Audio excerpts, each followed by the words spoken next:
نیمروزی 4 آگوست یک چغبول تمغه می اشت قشونهای سرحدی تاجیکستان در حدود موضعی پای مزار جماعت روند نوعی ونج ولایت مختار کوهستان بدخشان هنگام نشستن بر روی پیرخ خرسان در دره عبدالقهار سقوط کرده است. بر اثر صدمه یک نفر به هلاکت رسیده، 4 تن دیگر جراحت برداشتند. گفته می شود نفر هلاک شده خلبان این چرخبول می باشد. در این باره خبرگزاری روسی ریا نووستی خبر داد.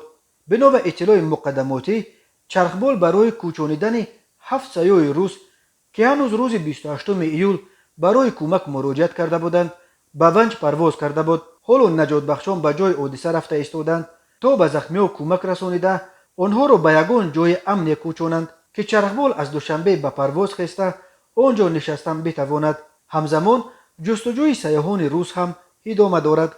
به اطلاع انجمن شرکت‌های سیاحی، یک کوهنورد روس در بلندی 6000 متر از سطح بر زیر ترمه مانده است و همراهان او با شرکت تشکیل کننده سفر آنها در تماس شده کمک خواستند. بعد چند تماس با این گروه سیاحان که از مسکو به تاجیکستان آمده بودند قطع شده است و تشکیل کنندگان سفر به انجمن شرکت‌های سیاحی تاجیکستان برای کمک مراجعت کردند.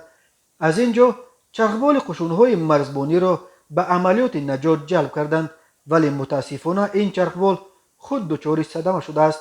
یک منبع خبرگزاری آزیا پلوس نیز خبر سقوط چرخبال در نویه ونج و هلاکت یک نفر و زخمی شدن 4 تن دیگر را در این حادثه تصدیق کرده است. چرخبال‌های نهادهای قدرتی تاجیکستان بعضی وقت برای عملیات نجات از جمله نجات کوهنوردان در کوههای پامیر درمانده استفاده می‌شوند. تقریبا همه چرخبال‌هایی که در تاجیکستان موجودند کهنه و فرسوده بوده از زمان اتحاد شوروی به میراث ماندند. 12 آگوست سال 2018 یک چرخبال می اشت گواردیای ملی تاجیکستان که برای نجات یک گروه عبارت از 30 کوهنورد پرواز کرده بود در پهلوی قله بلندترین سابق SSSR قله اسماعیل سامانی سقوط کرد. در نتیجه هر دو عضو اکیپاژ و 3 کوهنورد از روسیه به هلاکت رسیدند.